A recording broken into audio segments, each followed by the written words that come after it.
तारीखी वाकया, मुसलमान खिलाड़ी के रोजा इफ्तार के लिए रेफरी ने मैच रोक दिया। जर्मन फुटबॉल लीग बुंडेसलीगा में रेफरी ने मुसलमान फुटबॉलर के रोजा खोलने के लिए जारी मैच रोक दिया।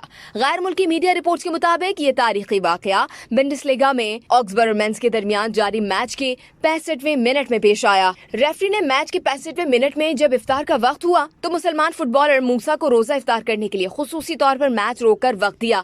फुटबॉलर मूसा को टीम के गोलकीपर ने पानी और जूस की बोतलें लाकर दी, जिससे उन्होंने रोजा इफ्तार किया।